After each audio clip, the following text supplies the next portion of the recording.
I'm gonna find a drink. I'm gonna take a drink here. Have a cocktail. Why not have a cocktail? Well, I mean, it is, what is it, almost 1 o'clock in Wisconsin time? Yeah. That's whiskey o'clock. Whiskey o'clock. Well, you know, other people have Miller time, and Wisconsinites are like, why fuck around?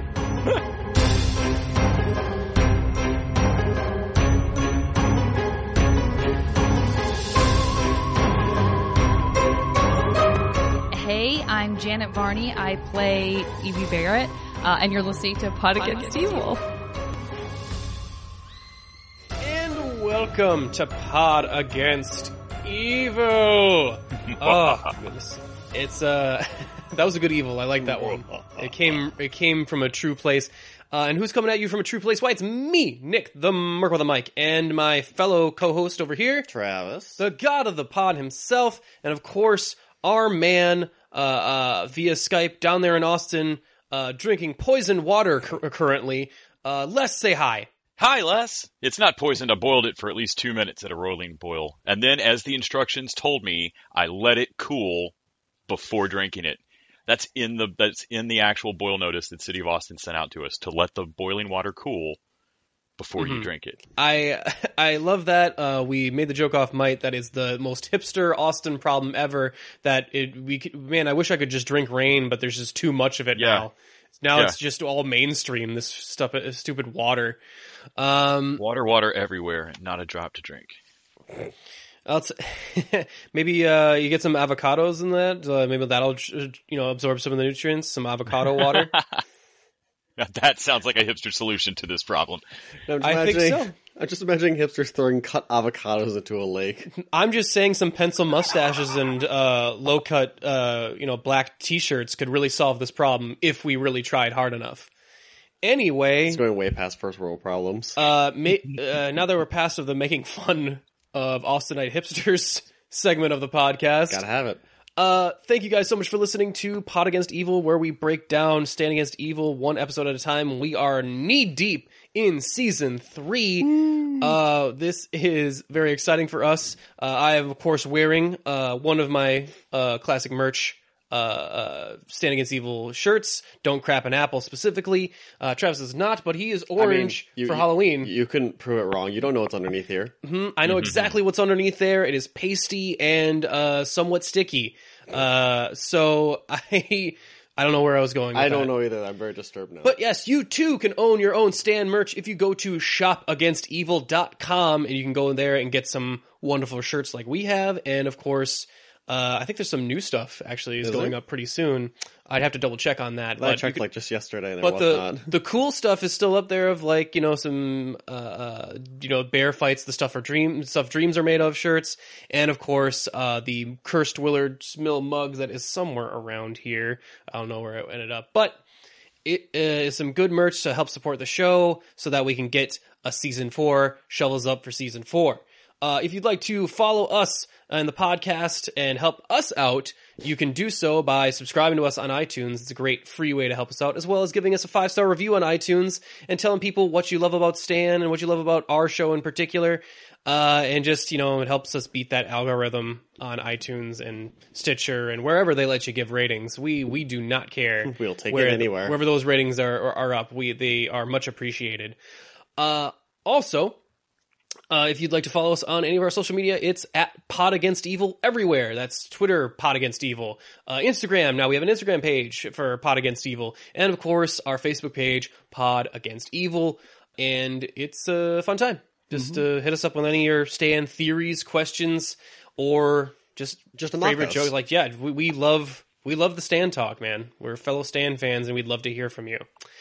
Anyway, we're going to get into this episode, which is episode 4 of season 3. What is the title here? It's actually not quite a punchy. It's not very quippy this time. It's not quippy. It's the demon that came in from the heat.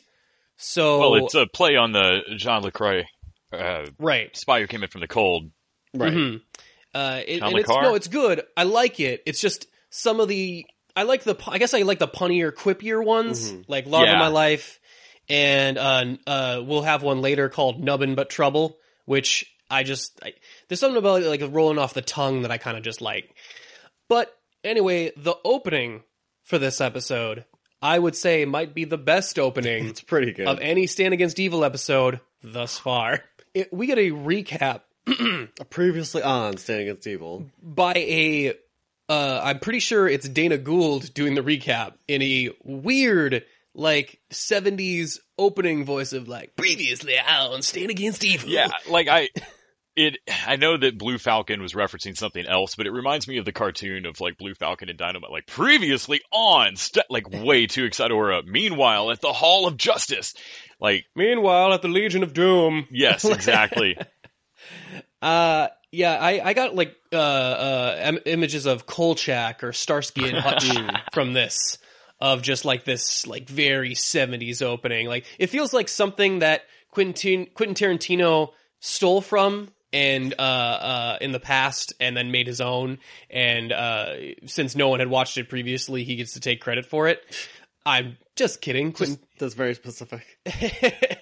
Well, I mean, he's been known to do that, but I think Quentin Tarantino is one of the best thieves in the industry. I think makes it his own art form.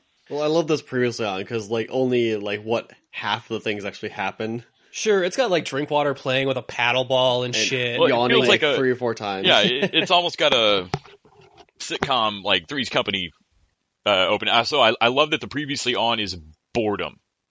Like Yes. previously on Stand Against Evil, and it's an exciting like action shot of Stan watching TV, and then Evie like yawning reading a book, and like it's just straight boredom. Like previously on Stand Against Evil, same old, nothing. Yeah, not much. Like, Stan is watching his show about penis snakes in the woods. oh my god. Kiwi has just cracked open this month's issue of Divorced Female Sheriff Monthly. It is pretty good. I like it, but it's also cut in with like cop car like flips and Yeah. stuff like that. classics. It made a great Starsky Hutch-ish, intro. And they even have a secondary title at the very end in which Tonight's episode, Cuckoo for Murder Pups. That's amazing. I Does love. that make you happier? This Cuckoo for Murder Pups? I did like the title. It has nothing to do with this episode, but I did like it. It was very fun.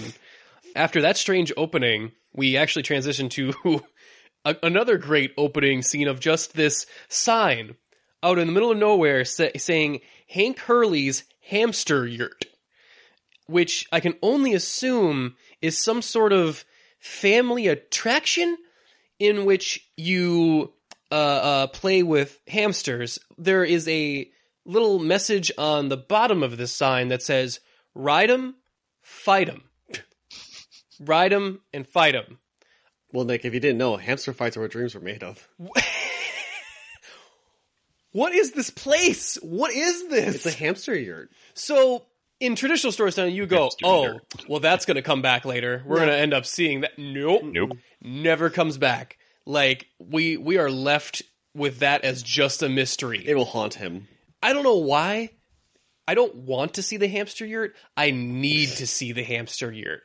It has tickled this curiosity part in my brain of like the economy of Willard's Mill, of like this, like there's obviously like a birthday party economy for what I'm assuming are a town full of 20 families. And so I am obsessed now with how these businesses operate in Willard's Mill. And like, Can you bring your own hamster? I don't know is it a hamster fight club? What is this? Are they live hamsters? Are they animatronic hamsters via Chuck E. Cheese? What is this place? I am so vexed and confused. 2 hamsters enter, 1 hamster leaves. I'm not this baffled until like a good portion of the episode, but we're like 30 seconds in and I'm like, I'm lost. I don't know what's going on here. So let's see. Les has distracted me by sending me a picture of what I can only assume is a hamster yurt. There's also an Instructable if you want to make a hamster yurt. Oh, how to? Well, that is very helpful, Les. Thank you so much. You're Well, welcome. the next part's the part that really confuses me, because we see a hitchhiker near Willard's Mill. Uh-huh. That just seems baffling to me. No, you've lost your mind. Like, no, don't hitchhike. You walk the 8 miles to the other end of wherever and then hitchhike safely away from Willard's Mill. Right. Yeah, you could only assume that whoever's hitchhiking here must be evil. no sane person would be hitchhiking here. Like any hitchhikers here have already, or maybe they're from out of town. Out of town murderous hitchhiker. So I love that he gets picked up here by this very helpful citizen. And, he's trying to strike up conversation. So like, oh, hey there, friend. I noticed you don't have a car or anything. Like, car trouble? Even though I don't see a car. You're not hurt or anything. You got to go to the hospital. Nothing. Our guy's very taciturn. I believe all he says is "no hurt," which is pretty great. Obviously, he's riding with the Hulk. I think he asked them, what brings you to Willard's Mill? Or like, what are you doing here? And he's like, I'm here to collect souls. And here we are. Willard's Mill, just cut through those trees and it's about 18 miles. I just loved this moment of like, cause he does the thing that we all yell at the screen in movie theaters for people to do in horror movies of like, no, don't go in there. And then like, picking up a hitchhiker, you just go like, no, kick that guy out. And he immediately like, as soon as there's like even a hint of foul play, he's like, yeah, I'm gonna just stop here. It does not save him, though. No. I felt bad. He almost had enough survival instinct, but really, if he had just not picked up a hitchhiker near Willard's Mill in the first place, he might have lived. Yeah, it was sad, because our hitchhiker friend ends up grabbing him from the other side of the car, and there's a big splash of blood from the driver's side, and we just hear horrible, horrible screams. Cut to our actual opening. I actually thought they weren't going to do the actual opening. It was a really long time coming because, like they did the previous opening and then part of the episode for the cold open, and then we get our opening credits. And then let's see, there's a big problem in the Stan house. The sinks are backed up, or at least most of the plumbing seems to be. Denise, you been flushing stale bread down the toilet again? You call it flushing bread down the toilet. I call it feeding the sewer pigeons. This is another great Denise moment. Denise coming out swinging in the opening of the episode here. Well, and I love pigeons get called flying rats a lot. And, right. And so I just love the reverse of in Denise's head, oh, well then rats are grounded pigeons. So sewer rats would be sewer pigeons. I love birds. So, I could just see her walk to no, then sewer rats are a wonderful, loving creature, like a bird that I would pet. Yeah. Well, let's feed them. So she is saying oh, cool, can you fix it? Can you take care of it? Kevin is taking me to the play that inspired the Fast and the Furious today, which when I heard that, I was like, okay, I know that there's almost no chance we see any of this play. He got so excited. But, I really, really wanted to see the community theater play of Fast and the Furious. Of just whatever guys they got around Willard's Mill to do Vin and fucking Paul Walker. And sitting in folding chairs, miming the car steering wheel. It's and then just whispering stuff about family. And that's all the dialogue is, just them saying family repeatedly. Mm-hmm. The driver's turned profile the whole time, delivers all his lines looking sideways. Never and I want looks at Kevin the to be in there criticizing, they're not shifting enough to be a Fast and the Furious movie. They're really silly, guys, come on.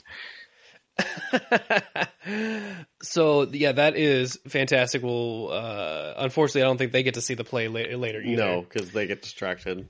Denise is worried about her looks, so she checks herself in a toaster oven, and she remarks about how wavy she looks.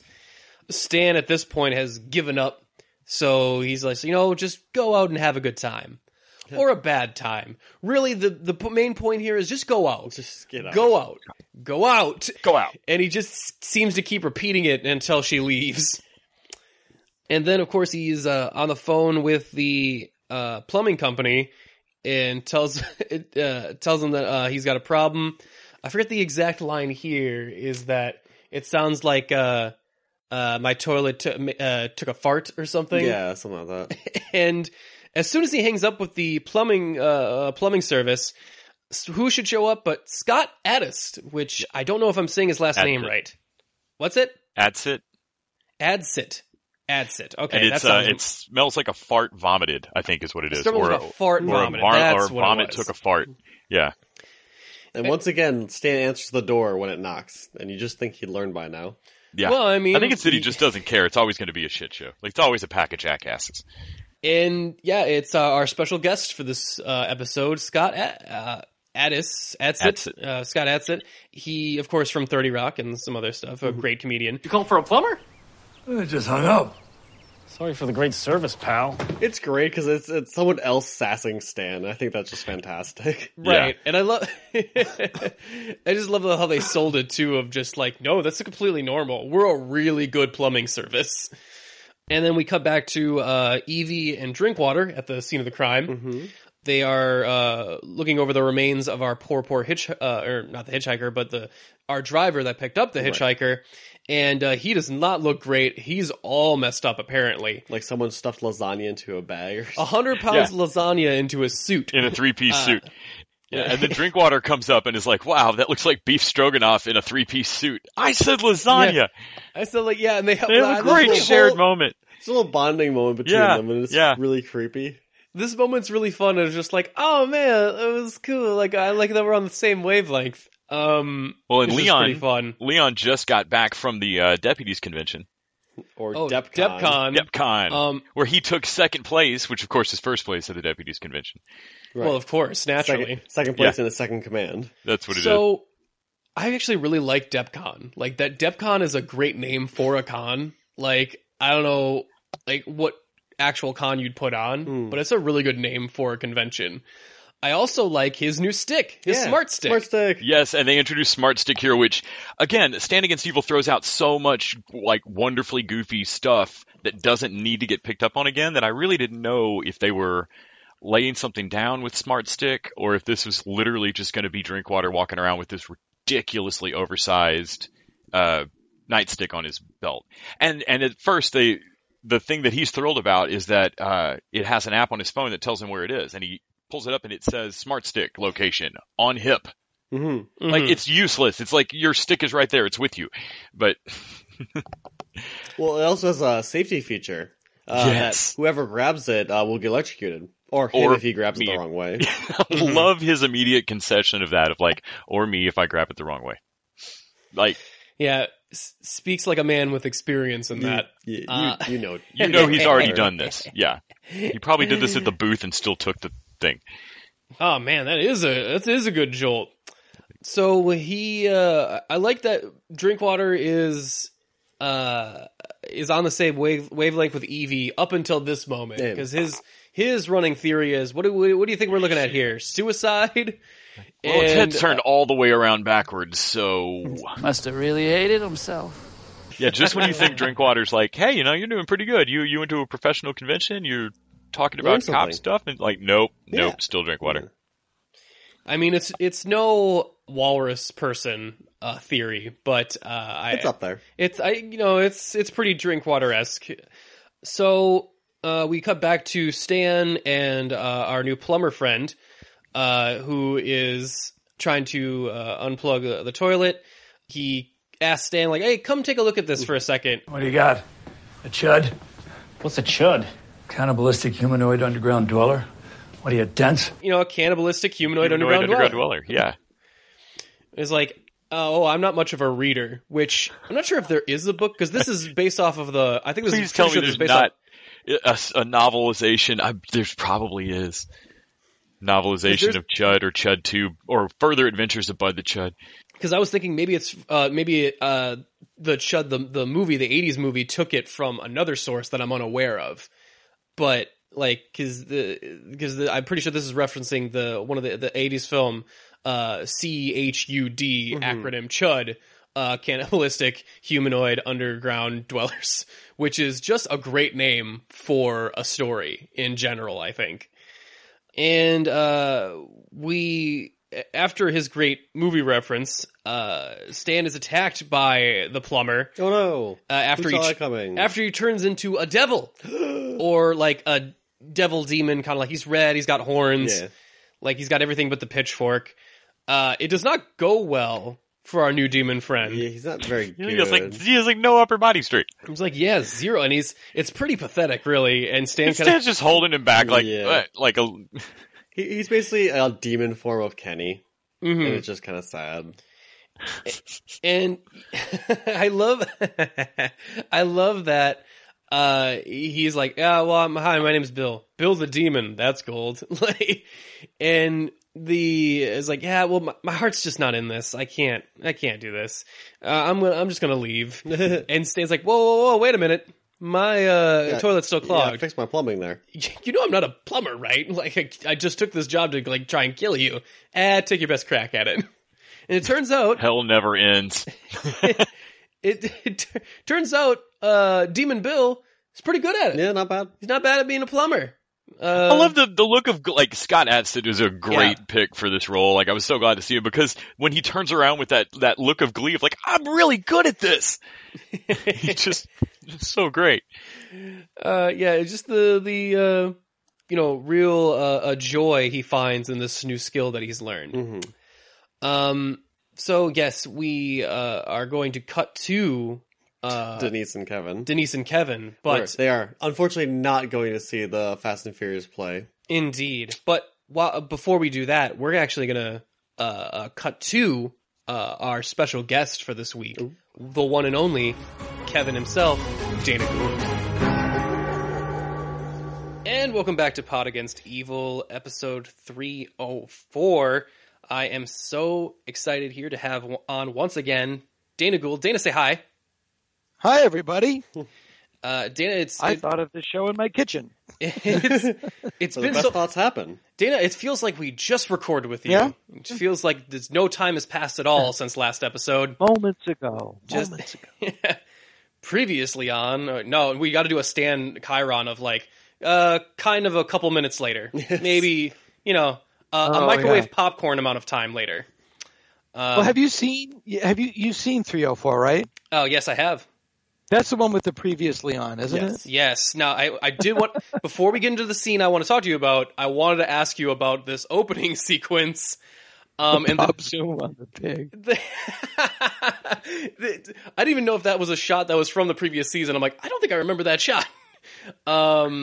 It's not. It was from an episode, but we didn't use the shot. Oh, okay. So it was a cut. It's from season 1. It's from season 1. It's from the Evil Pig episode. Murgatroyd. It's from Murgatroyd.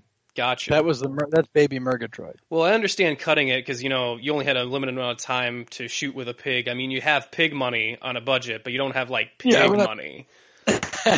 Big money, but not pig money. So I love this opening. What is the direct references to this opening? Because it reminds me a lot of like 70s like cop shows and it was shot to was done to the Mod Squad theme. It's very much like a Quinn Martin. And the episode was short. It came in under. And I didn't want to pad it out with, to move. It's a comic book. The show is a comic book. It's an EC comic. Mm-hmm. Hopefully. It's no more than that. It's an entertaining show. And so it came in too short. I didn't want to pad it out so that, let's cut a little bit more and we'll do like a previously on, but let's do the worst previously on in the history of television. Let's do a previously on. And I found out later that Matt Weiner would on Mad Men, he hated doing previously ons and he would specifically cut them so that no real information was ever conveyed.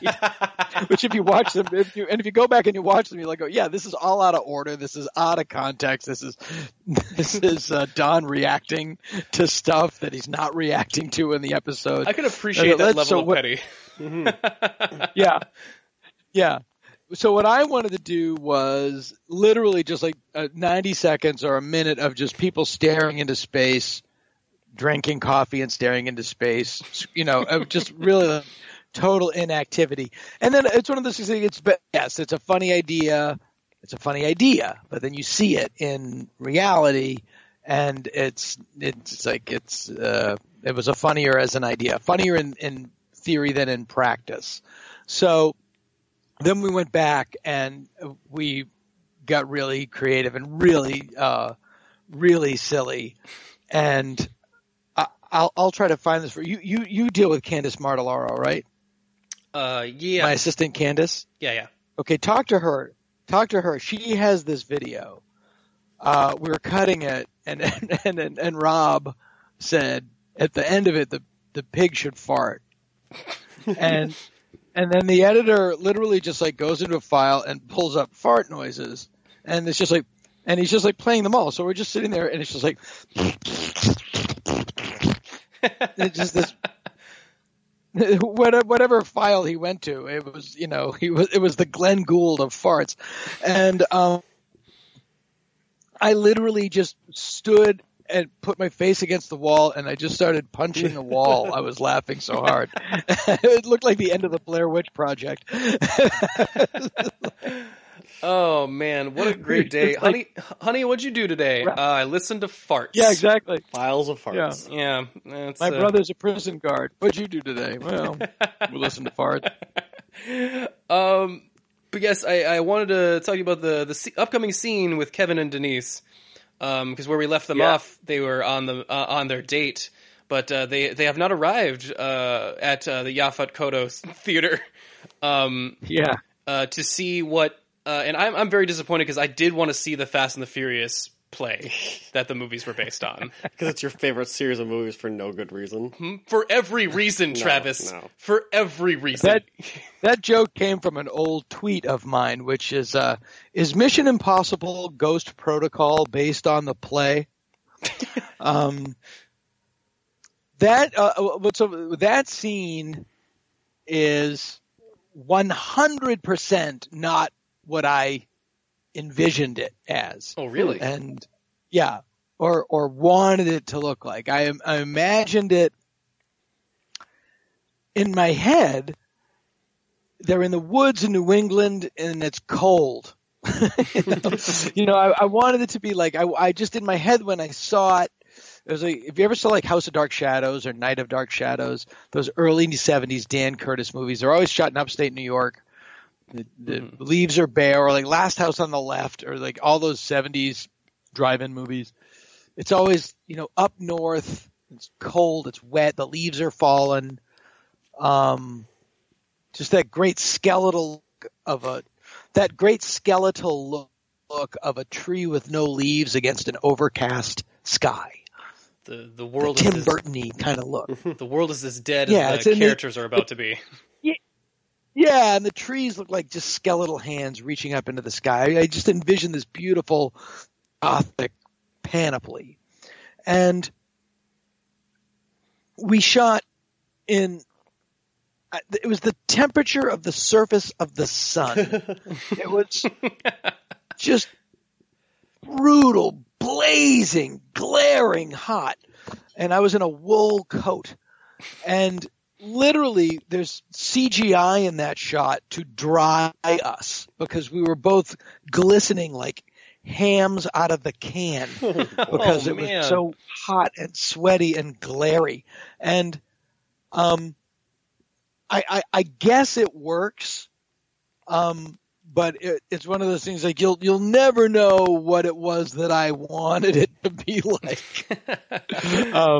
I really had this like cold, out in the woods in the cold, and instead it's just 100 degrees, glaring, blazing hot. Everybody wet with sweat. And we were all like, we gotta get out of here. We gotta get out of here.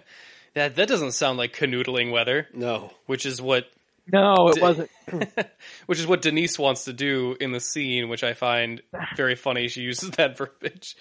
The relationship of those two characters is the weirdest thing. It's so weird. It's like amazing. This kiss that they try and have in the car, it's like levels of awkward to the point where I want to just put my hands between them and just slowly separate them. Like, no, this is not right. Yeah. Like two teenagers come up and go like, you're doing it wrong. Yeah. Well, people demanded People demanded that relationship. It's a great Wow. I relationship. don't know what. We want Devin. Yeah, I will say this. I will give. Yes, I'm going to give you all a warning. Happy people aren't funny. Yeah. I have a theory for season 4 if we are so fortunate. It's going to be a big leap in time between 3 and 4, and I can't promise you they'll still be together. Oh, Something may have happened. Kenise, no. Something crucial to the story may have happened. They adopted a pig, didn't they? Who gets custody of Murgatroyd 2? Oh no! What did you just say? I said, who gets custody of Murgatroyd 2? They adopt a pig, don't they? Before that, they adopt a pig. Yeah, that would be. I thought you said something else. Murgatroyd 2, The Oinkening. Okay, so I love, so after the attempted kiss, we are interrupted by a kid that is staring across at them. I love that it's like, Right. oh, this kid keeps staring, and he even from the distance that they are, he could not clearly be more dead. Yeah, he's pretty corpsey. He's like leaning against the wall, like leaning against the door, and it's like, oh man, this guy is so rude. Like, it's just, and Yeah. I love. You forgot the first part where they couldn't go through the kiss because Denise thinks that Kevin is Amish. Oh, that's right. What a great line. I knew you were Amish, which I knew it. You're Amish. I love. Every Who wrote time we that? get I a think- window into Denise's mind, it's just great. Is this? I think this is written by who? Which episode is? Yeah, this was written by Ryan Murphy and Guy Busick. They wrote that joke. Mm-hmm. It's a great joke. No, and I love it. Kevin gets out of the car to try and confront the teen. He's like, "Hey, do you mind, buddy? I'm trying to get into the zone here," which is pretty good. When he opens the door, Kevin has become much more human since the first season. In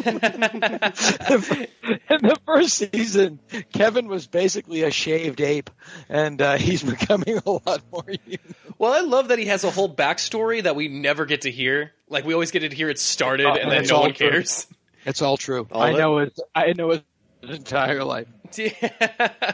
I imagine there's just a notebook of Kevin's life that we won't actually see.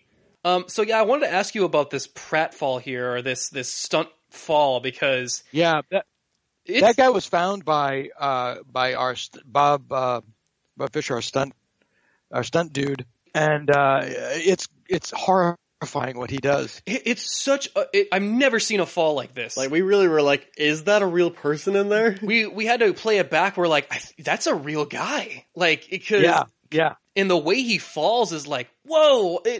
He really it looks like you feel your own back. You're like, like he falls like on like neck first onto the ground. It's full ragdoll. Like it's so terrifying. The stuntman you got here, what a great job he did here, because I really felt that fall. I like it a lot. It's so good, and I love Kevin's reaction of, this man has no bones.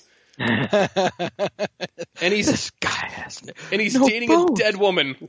This guy with no bones is dating a dead woman. Yeah, I think they might. Thank you. I will say this. I did not think that played, so I'm glad you liked it. And it was literally like, I really wanted to have that scene work, and I kind of felt like it didn't work, and I was really annoyed just because it was so. Honestly, it was just so fucking hot, and I'm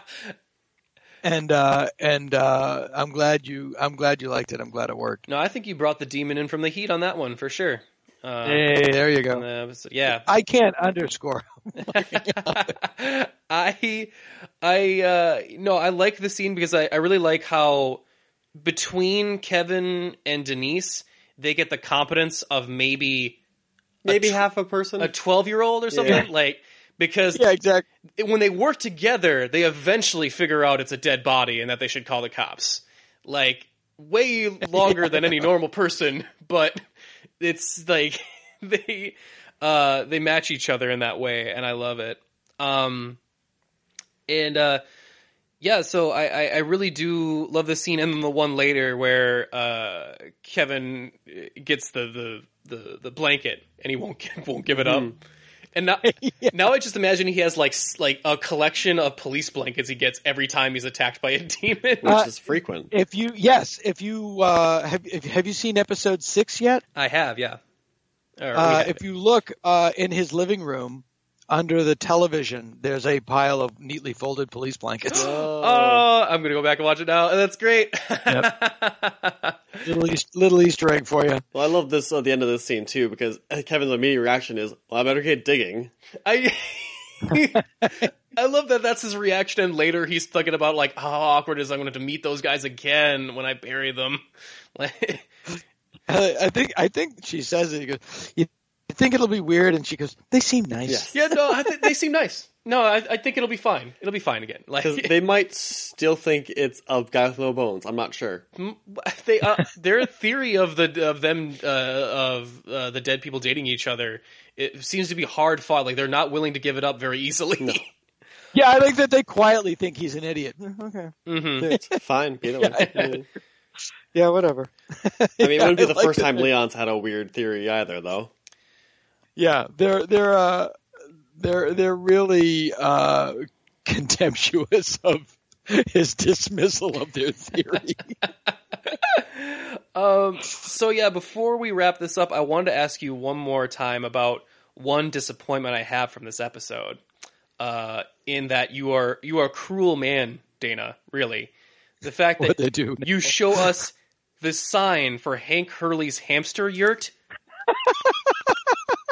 So now all I can think about is what exactly. That's Rob Cohen, by the way. Oh, really? Okay. Now you know I don't to know. blame. Rob Cohen. Rob came up with the name, and I came up with "Ride 'em, fight 'em." Yes. I think that's what it says. Yes. And I really wanted it to. I really wanted it to be, and we just didn't have room, and I thought it was too weird. But I was like, Joel Hodgson would laugh at this. The sign was supposed to say, "Ride them, confront them." And now I'm just curious. I'm like, is it a Chuck E. Cheese thing where they're animatronics? Period. No, they're real hamsters. They're. Hamsters. Oh. I just love the idea. Confront them. So you're riding them and fighting them like on a medieval times skit or something. Yeah. Like, okay. Yeah, it's like you go into it's like a petting zoo, but you go in and they battle. Mm-hmm. It's like you go into the ring and the hamsters will fight. Can you bring your own hamster? The hamsters at Hank Hurley's hamster yurt. The hamsters at Hank Hurley's hamster yurt can like assemble themselves of a bear, but they're all hamsters. Wow. That's how I envision it. That's amazing. Wow. Okay. I think we got our answer there. Well, I like we have. Can't say it would be great. Other things, a lot of things off screen this episode that I really wish we could see. Hank Hurley's hamster yurt, and the Fast and the Furious play that inspired the movies. I will leave them up to my imagination, I guess. But thank you so much. But isn't it better? They'll never be as good as they are in your imagination. I suppose you have a point there. But thank you so much for joining us, Dana. Oh man, yeah, I'm really glad you liked it. I'm really glad you liked that scene. I really kicked myself because to me, it's just like this is 2 hot dogs at the 7-Eleven under the lamp. Your sweat was well worth it, my friend. At least as far as amusing us. As all the CGI that prevented it. Fucking roasting, like roasting. They had to paint the sweat off us. And at the end of that episode, we are reading this incantation to close the portal to hell. That jacket that I'm wearing is mine. It's just a vintage wool jacket that I own that I sent to us when I said, this looks like something Kevin would wear, so I sent it down to Atlanta. And then I brought it back and I put it in my closet. And I actually wore it the other day and I put my hand in my pocket and I found a piece of paper and I pulled it out and it was this evil incantation. It was the thing from the show. And it was literally like I stole Kevin's jacket and found out what the hell was he doing with this? Oh, that's great. Oh, man. Okay, well, we are going to cut back to our regularly scheduled programming, guys, right after this. And welcome back to our regularly scheduled programming. I hope you enjoyed that, our guest spot with Dana Gould, a great man with great ideas that we are so glad we got to have on the show. Hopefully we'll have him on again. But we are going to continue here on with our episode. We have, of course, come from the boneless teen and his dead girlfriend. Oh, still love that body flip. And we have cut to John C. McGinley, or I should say Stan. Stan and Bill are having a brew in the living room, chalking it up, and they're talking about Bill's, kind of rotten luck as a demon, the whole deal with Eccles, and it comes to talking about Horace, and Bill is like, oh yeah, that Horace thing, I don't think that's as good of an idea as you think it is. Like you do not want to do that. You're making all the demons nervous, and even if it goes off, it's bad. Like he's trying to warn Stan off from that. In the middle of this warning, Evie comes rocketing in like, Stan, we got another demonstration to present at the senior center about why old people open their mouths when they're driving. You figure that it takes me a half a second to remember that. Oh, that's right. Not everyone in the town know that this is a demon infested town. I mean, I feel think like they should. I mean, they could give this up at this point. Like anybody who doesn't is just, you don't have to cover yourself. They're being willfully oblivious to this. Well, it reminds me of like that one scene, like what was it in season 3 or something of Buffy, like when they nominate her school protector. Yeah, like we don't know what's going on, but we know something's going on. And like I forget his name, but like just one of the random students just comes up like, so I know we all never talk about it, but weird shit happens in our town all the time, and it seems like this one chick really helps us out, so I think we should acknowledge it just this once and then never again. And I'm waiting for that moment in Stand Against Evil of just like, you don't have to do the whole trying to protect the public knowledge thing. We all kind of know that there's this demon thing happening, and we all just kind of try and make the best of it. Right. Yeah, but we could do an entire podcast just on trying to explain how mail got delivered and trash got picked up in Bon Temps in True Blood. Like, who were the civil servants in True Blood that picked up trash and kept the water running and stuff in that town? By like the last season, that was the thing I kept wanting to yell at the screen of like, how do you guys have toilets that still flush? Like, who in this town is doing jobs? So like, even though they don't explain it, I do love that Willard's Mill seems to at least have like, in a town like this, I know that there is a person on duty digging graves. Like, I kind of love that at least, I don't even think True Blood gave me that of like, no, but who's even burying all these sons of... Well, I'm just wondering, how, like, if we're going to go from that logic, how is the fucking diner still open in Bon Tom? Like, that's what diner. And it seems to open and close for whatever its Sam's employees get is killed. Better than most. Oh, yeah. Like, who are the health inspectors? Yeah. The turnover rate must be great over there. So I don't think they have to explain it. Then again, I could go through the whole thing of like the one guy that has a New Orleans accent was in that entire fucking show was faking it the whole time. Like, I'm just saying there's some logical inconsistencies. But also, vampires aren't real. Man, we went on a whole True Blood tangent there for a second. It was bound to happen. Yeah. Well, long story short, I don't feel like they ever actually have to have that sit down, but they could. I mean, I think at some point they could have a town meeting where everybody goes, everybody knows about the vampires? Yep. Yeah, we're okay. We're good. It's okay. Everybody knows about the demons and Eccles? Yeah, cool. Well, I mean, we even have our own vampire Bill of this episode in Bill the Demon. Right. Yeah, so that's... Well, Phil, is it Bill? Yeah. Yeah, Demon Bill. He's Demon Bill. Anyway, I've lost my place. I don't remember what I was talking about. Evie. That's what True Blood does to me. Yeah. I've gotten off topic. Evie's trying to fake her way out of it when Stan just reveals that Bill's a demon. Right, and then she draws down on him in like a second. Well, that's good reaction time, and it's probably the correct reaction. Probably one of the only times she does it in the series, too. Yeah. Of like, oh shit, demon? drawdown, and she's ready to take it, like, hands where I can see them. They are where you can see them. They are. Well, thank you for your compliance. And then she even kind of like holsters the gun, like, I don't know what to do. I didn't really expect you to go along with it. It's like if on Gotham, when Jim Gordon actually yells freeze, someone actually does it. Yeah. And he's right. like, I was ready to shoot you. I actually don't know what to do now. Yeah. Like, it's been years since anyone actually has given themselves up in this show. It's like, do I shoot them? No, you don't. Guys, does anyone remember the Miranda rights? I feel like we never say them. Like, I'm sorry, we're gonna have to wait on this. I'm gonna have to look it up on my phone, unless we don't have internet. What time period is Gotham in? Ah, man, we've gone under another rabbit hole. Let's talk about this show, Stand Against Evil. And yeah, I love how nice Bill is. He's just kind of. Let me even Stan defends him. It's like, nah, it's fine. Bill's good people. Bill's good people. How kind of desperately Bill wants a buddy. Yeah, like when he makes his Dirty Harry reference and Stan gets it, and like, it looks like all Bill has ever wanted in his life is that moment. Because he's like, he reminds me way too much of Kenny. The Dirty Harry reference because he's talking about the bondsman.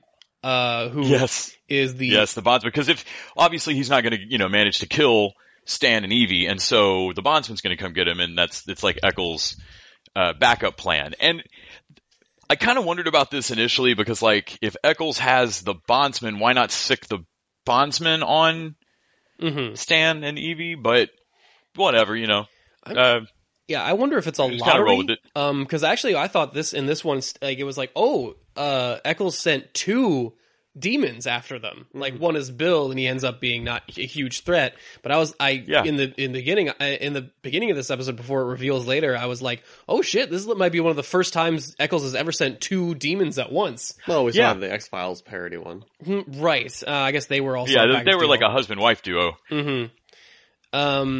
So yeah, like it was interesting to me. I was like, oh geez, that's Eccles maybe upping his game. Saying it's like when Rita Repulsa ends up growing 2 monsters, right, instead of 1. And you're like, oh shit, we cannot talk Power Rangers, Nick. We cannot. We're never gonna finish with this episode, guys. No. So Goldar is like a monkey bat, right? God. No, but in apropos, Evie's whole concern with, like, why are we sitting down? We should just destroy this guy. And Stan's argument is really solid of like, hey, we've learned more about Eccles in the last hour having a beer with this guy than in the previous year of our lives. It was 2 years they've been doing this. And like, his logic is sound of like, hey, I mean, but then again, this is also part and parcel for where Stan is this season of like, I'm tired of you know what? If shaking hands with a bigger evil helps me get a leg up on this other thing, I mean, he was willing to do the Horus thing, and this feels of the same logic, Yeah. Oh, why don't we listen to the demon? He probably knows what he's talking about, and the good guys don't. It's, I do love Stan's logic here of like, I said we put Bill on the team, man, and just shake it up. And it's a better plan than his like, I'm going to back out of the house and then commit arson. Like, all of Stan's plans recently have been not great. Yeah. So this one I actually agreed with when I was like, no, come on, Evie, listen to him. Like, but then again, I was just falling for that Scott Adsit charm. It's just he's such a lovable, like, I don't want to say he's not like a Kenny level loser. No, he's a little bit. He's more likable than that. He's a little bit of a schlub, but like you definitely hang with this guy. Yeah, like you'd hang out with. He definitely drops into his 30 Rock like Pete Hornberger mode when he's not horned out and red. Yeah, and so Stan goes into, I think, get another beer or something, and I like this thing Scott Adsit does with his tongue to Evie. Is like, it's like, it's a joke. It's a demon joke. No, I get it. Just don't like it. Just don't like it. Well, no one likes it. Which I thought was a weird exchange of like, is that what demon humor is? I guess. Of like, I kind of got a kick out of the idea that demon humor was like, no, the Demon jokes are just uncomfortable. Yeah, it's just about really awkward stuff. We don't have a big stand-up community. Oh man, I bet down in hell. Between Two Ferns is probably huge in hell. Yeah, and he actually does, start to talk about looking over his own grave as he's about to go back willingly. Mm-hmm. He's like, no, I should go back. That way the bondsman doesn't kill you guys and cause more trouble. So at that point, I was immediately suspicious of Bill. I was like, he gave up on that way too fast. Yeah, it's one of the too good to be true type of things. Because yeah, but Travis, think how often things have been too bad to be true. Yep. Because he really does give up, and it's like, no, it's the right thing to do. And I'm like, it sounds like it's not a picnic to be hanging out with Echolas, even if you are a demon. Mm-hmm. Like, it sounds like the most fun these demons ever have is out in the physical world. Yeah. Right, fucking around, trying to kill Stan and Evie. Mm-hmm. Yeah. Having a beer, watching some TV, like, you're not in hell for a minute. So once he was super willing to give that up early, I was kind of like, I'm suspicious about this. Yeah.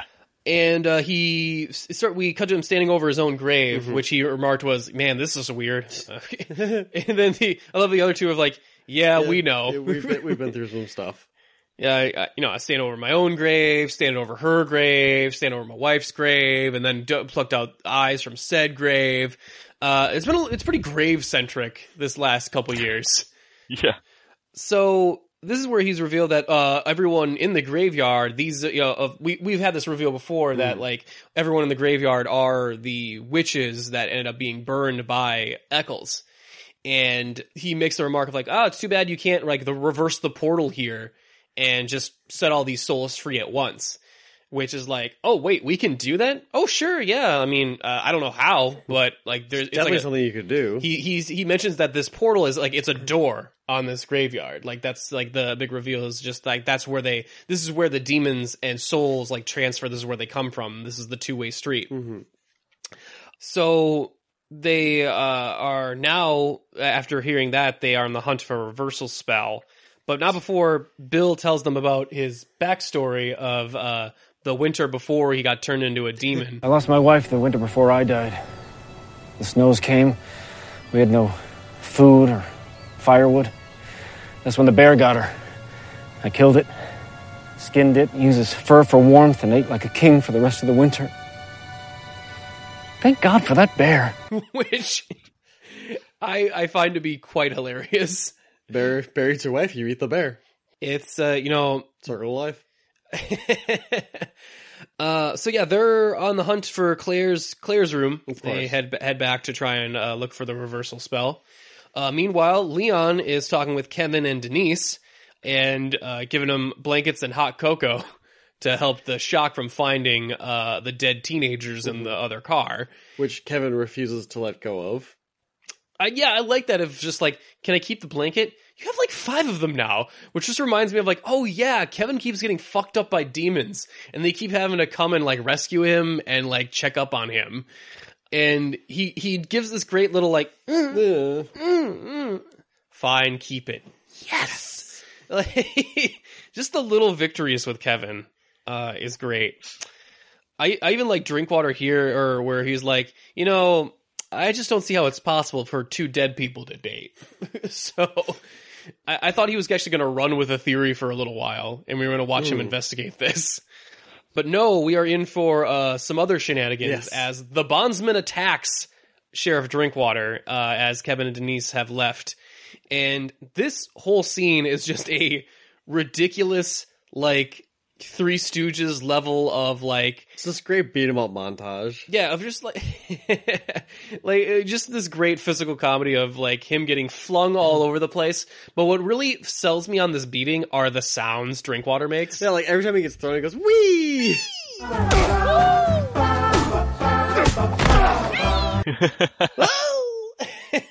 I really thought one of them was going to be the Wilhelm scream out of nowhere, just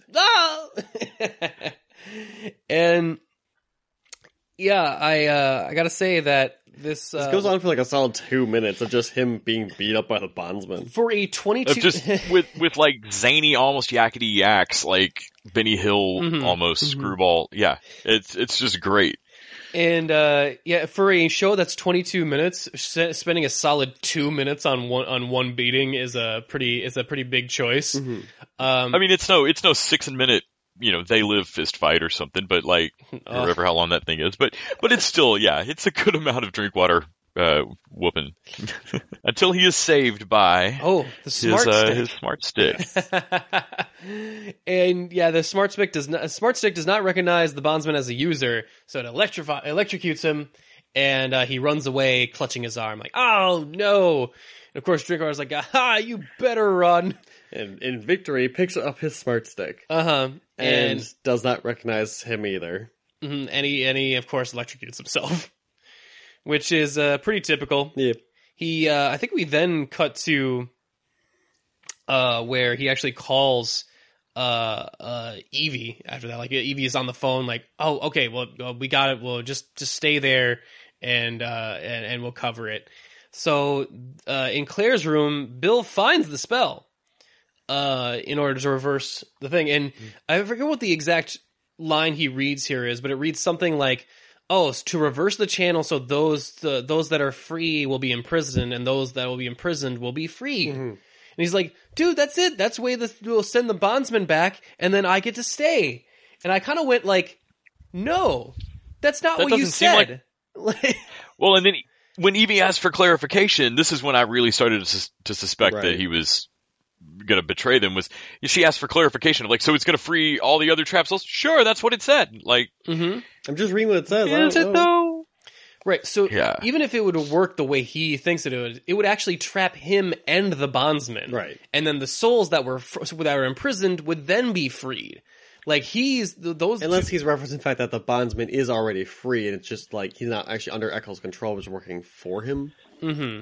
So, like, it is immediately suspect. Like, he thinks that, like, if he says it fast enough, it'll make sense. Like, okay, it's fine, it's cool.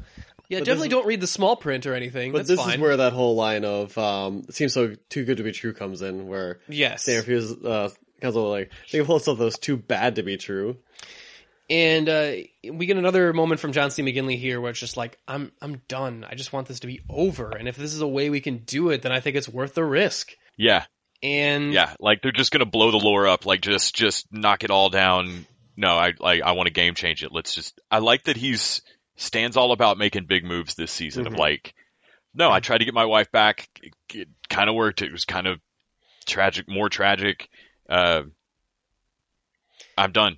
Yeah, I mean, I was at the panel for New York Comic Con, and John was saying that Stan as a person is a guy that's always made the wrong choice. And season 3 is supposed to be Stan learning to be the another man who makes the right choice. And I feel like this is him trying to figure out what that is, but still making the wrong choice. Because he knows he can't continue the way things have been going, because it's been like just hell for him. So he is just like, okay, I got whatever I can do to like throw a curveball at Eccles so that we're not doing the same thing over and over again. Hoping that we just get lucky every time. Right. But it's kind of a subtle distinction that, if you always make the bad choice, just doing the opposite of your gut instinct is not necessarily the right choice. It might just be a totally different bad choice. Right. Like, and so I kind of feel like that's what Stan's learning of like, all right, my gut instinct always gets left and right mixed up. So we'll just go the opposite of what it feels like. Well, it's not quite that simple, Yeah, like if you're gonna you take that hard right on the fork in the road and you end up in the ditch, the answer isn't to take an immediately the exact same angle left turn into the river on the other side. Another ditch. Yeah, like you're still screwed.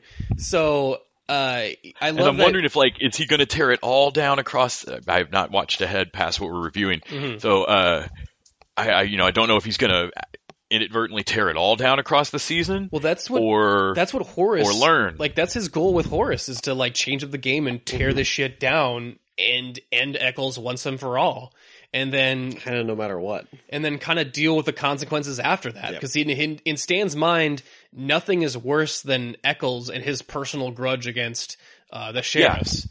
Like, and he's kind of got a honestly we talked about this before, but like without his wife there. They're in a whole different game with Eccles. Like, their continued survival is going to be just, fight to the death of the week every week. Mhm. Like, it was his wife that was keeping whatever he thought of as normal. Oh, I can just go about being a sheriff. That really can't happen for Evie. Right. Because Stan's wife's not there. So, and like we've talked before, like, yes, I would love to see Denise become the weirdest witch ever, but right now that position is vacant in this town. So either they completely change the game or they find a witch to take her place. And clearly they weren't keen on that, or the Black Hat Society would still be going. Right. And even the Black Hat Society was trying to mess around They're with not Forrest. up for it. Even the Black Hat Society thought this was a hopeless game. Yeah, no, they're closer to villains than helpful. Yeah. And so, let's track it statistically here. There's 172 witches, right? Mm-hmm. We've gone through, at this point, seasons 1, 2, and half of season 3 we're on now. We're at 20 episodes, maybe one demon, maybe two every once in a while, an episode. We're talking 20 to 25, something like there, around demons. We're not even a fourth of the way there. We're a little away from our goal here. I kind of wondered if that number was going to add up to 6 seasons in a movie or what, Sure. And it's when you think about it like that, of how much work they have left to do, I kind of see where Stan is coming from on his plan. Oh yeah, it's just tiring. nuke it from orbit. It's the only way to be sure. So game over, man. Game over. So they mentioned something about a gift horse in the mouth. Let's not look a gift horse in the mouth, which is a great line from Evie. Is take it from someone who's had a gift horse. Not that awesome. Yeah, not all they're cracked up to be. I love because most of the episodes are kind of self-contained rather than the Eccles stuff. So I love that they actually call back the were-pony. I'm like, that's awesome. Yes. Because I love callbacks to lore and stuff like that. Right. And running jokes and stuff like that. And I know that with a show like this, it's probably more beneficial for episode to episode so that people can come in at any point and watch it and enjoy it. But I mean, those are just kind of throwaway lines anyway. If you didn't get that joke, it's not going to hurt it. Well, for me, in shows like this, especially in genre episode of the week shows, I love the buildup of lore and continuity and I just watched Brooklyn Nine-Nine for a third time the whole way through, and some of my favorite moments are near the end points where they keep pulling off title of your sex tape jokes, but keep switching it up to where it's a joke on a joke on a joke. And it's gone past the point where you have to be a fan to get it, but you get it that much more. It just makes me feel special, I guess. Yeah. Anyway, they go off to try and conduct this spell. We cut back to Kevin and Denise, who are now having a picnic in a graveyard. Yeah. They're weird. Well, I think they're near the graveyard. No, pretty sure they were sitting on the graves. Are they on the graves? I think so, because that's right when they start doing the hey, come and join this demonic ritual thing. Yeah, but I think they walked over towards the graveside. I thought it was just Kevin. Kevin lives next to the graveyard, so I thought they just walked over from his place to a field that's kind of near the graveyard. I'd actually have to look at the episode now because I don't remember. Yeah, I would have to go back and look, but I just assumed that they were on the grave, that they were just in another part of the graveyard because Kevin's super comfortable there and Denise is weird. Yeah, that does make sense. That tracks. I love that he's I just thought about this. I'm probably have to see those kids again one more time. I love that. You think it'll be weird? Yes. Do you think that'll be weird? No, they seem nice. I can't even tell. None of that matters. Those two, that's completely serious a conversation with them too. You can't even tell. Yes. I love that he's are you still are you still on the theory that these two are sentient dead bodies? It just... To be fair, it is Willard's Mill. Yeah. Right? I mean, he's seen some weird stuff, and Kevin wasn't right in the head to begin with from the experiments we've never had fully explained. And he's got an incredibly interesting backstory no one wants to hear. Right. So, they try and go for another kiss, and this one is in this slow-mo for whatever reason, and it's all pursed sourpuss lips of and it's not, ugh. It's not right. that they're both matched the same. I'm really, really coming to love Kevin and Denise, like whatever, Kenise. Devin, that sounds about right. I don't know, I think Kenise sounds weirder. So they are interrupted because they are needed for the ritual as everyone's just walking by. Mm-hmm. And it's like, well, we're kind of in the middle. It's like, great, come on, let's go. And so they conduct the ritual. Bill says his final goodbye. It's like, hey, I just want to say it's been really great. Before we get to this, it's been really great hanging out with you guys. And I think Stan is like, not to get too emotional, but I'm glad you suck at your job. Oh, this guy here, and they share this, last buddy moment. Yeah, like a little bro moment there. Mm-hmm. And then they start chanting. Red lights appear over everyone but Bill the Demon. Shocking. Uh-oh. Bill transforms again into his red demon form and reveals, dun, dun, dun, he has betrayed them. No! So, I love this too, because I kind of wanted Kevin to go like, oh my god, the aliens have got me again.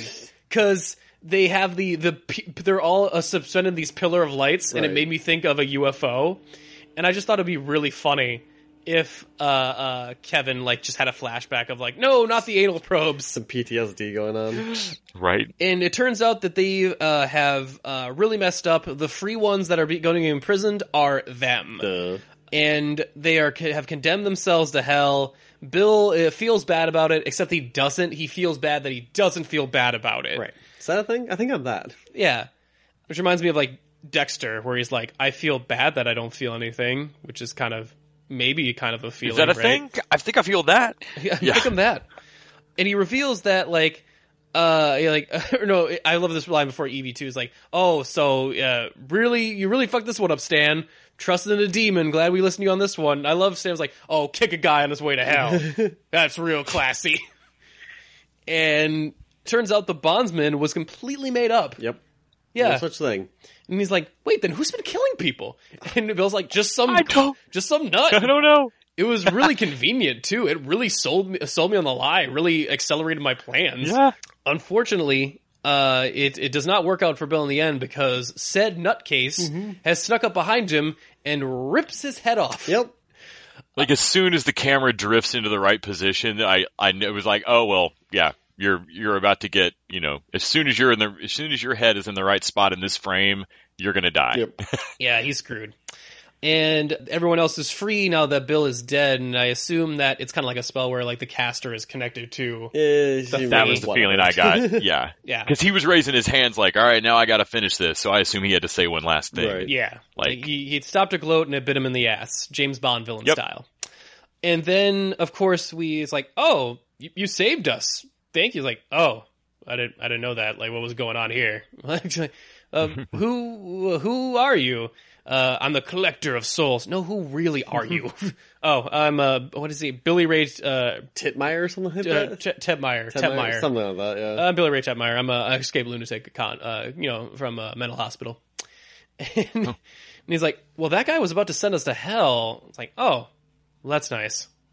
Anyway, and then he just has this great yell of yeah, and then he does this just comes at him claw thing with his arm ah! And I thought what a funny thing, and then Evie shoots his ass down. Yeah, she does. So did this strike as anyone else's weird in the episode? It does feel so weird because we barely ever see human villains in the show. So watching Evie blow some guy away, even if he is a bad guy, it's a human. So watching her take some guy out is kind of oh, that's a little more real than the show Evie's usually. About done as well. Yeah, I think in her own way, Evie's done with half measures too. I mean, she already did show that's the second time she drew her gun in this episode. Yeah, which we almost never see ever. Well, normally the demons the guns aren't exactly that helpful. True. Except for, again, in the X-Files one where they have the gun. Right. Well, so I was just shocked that, man, we had a villain that we killed and he didn't explode into goo or anything. Yeah, because he's just a dude. He's just a guy. Yeah. So I thought that was an interesting way to end it. Of course, Leon shows up. I'm here to save the day. Leon. And here we get my favorite feature of the Smart Stick. Yes. Okay. Oh, right before we get that, because I want to end on that. We do get a moment, but while he's beating the corpse to death, we got a moment with Stan and Evie. Is like, hey, what did a build the demons mean about this messing with powers you don't understand? Demons, lions, sons of bitches. And Evie's like, okay, I don't really... She doesn't look at her face like, I don't really believe you, but I'm not going to push it right now. We'll let it go. I'm just going to let this... I'm going to let this slide. Then, of course, we have Leon, who ditches his stick now, which is... Well, because first he continues beating with it, and then it said, like, femur broken. And then when he finally stops, it's like, 11 calories burned. So he ditches this stick in the woods, and this is so... random, kind of dark, and yet 2001 darkish. Yes. Yeah. Smart stick location. Alone. Leon. Come back. I'm afraid, Leon. I wonder, will I dream? Except that last line doesn't actually happen. We just all think it's going to happen. Right? Like, it's just, I just love that where he's like, current position, alone. Like tears in the rain. Yes, yeah. I laughed so hard at the end of this episode. It's so sad. It was a great button on it. I really liked it.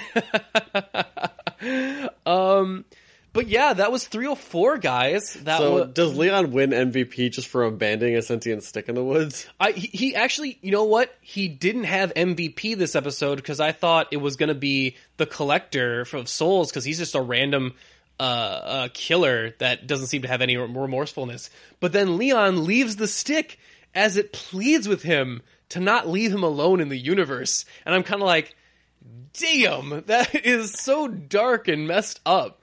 I think we will give... I love Drinkwater in this episode. Drinkwater is a good episode this time around. Yeah, he actually has some really good moments this season. Yeah, this season so far has been just spectacular for Drinkwater. But in this episode, like, I don't necessarily know that I want him on the payroll protecting my county, but or my town, but he does great this episode. Honestly, he does pretty well. He's outmatched, but he tries. He tries. So yes, he will get again. Leon receives the most coveted, most vile person award, the MVP. And yeah, with that out of the way, what do we think of this episode in general, guys? I thought it was pretty solid. Yes. Yeah. It's interesting how it's one of the episodes that's not so high concept this season. No, it is more of a character episode, just kind of showing everyone's state of minds, or at least Evie and Stan's state of minds. Mm-hmm, mm-hmm. I love the new intro and the goofy Benny Hill fight with Drinkwater in the same way that I love the phone voices, and I hope that they just keep stuff like that, lean into that. That was great. Mm-hmm. Yes, I agree wholeheartedly. Meanwhile, in Willard's Mill, it's just awesome. Boy. But yeah, I greatly enjoyed this one. I think Scott Adsit was a great guest star. Mm-hmm. He's the exact right character he needs to be for this part. Like the casting, whoever did casting on this was like, nailed it. Yeah, it, just nailing it this season. The only thing that I have is this running plot thread of like the sign in the opening shot, like really does haunt me of like, what is that? Like, just get over it, man. Come I just want to see a little bit of this hamster fight ring, ride him, like rodeo, whatever it is. Can't. But yeah, I am excited to get to the next one. Next episode is, I believe, Nubbin But Trouble. Nubbin But Trouble. So, we are looking forward to that one immensely. Otherwise, we can get on here. Les, would you like to tell the people where they can find you and your content? Sure. I am over at thetvdudes.com. I'm also at thegoodDieYoungTV.com. We're working on the second season of that right now. I've got Nick helping me with that. And I also do some stuff for That's My Entertainment. Fantastic. Right. And of course, again, if you'd like to help out, the podcast in general, subscribe to us on iTunes or Stitcher or, Podbean, wherever you get podcasts, YouTube. We have the YouTube channel now. If you'd like to, give us a 5-star review on iTunes, those help out immensely. Follow us on Twitter at UGO follow us on Twitter at Pod Against Evil. Or the Facebook page, Pod Against Evil, our Instagram. We have the new Instagram page at Pod Against Evil as well. And, we are excited to be sharing season 3 with you. I've been enjoying it immensely. We are now at the halfway mark, and I am jazzed up and excited for this. I now want a season 4 more than ever. Halfway to season 4. Yeah. Halfway to season 4. Shovels up, baby! Anyway, we will see you next time, Stan fans. May the owls abide.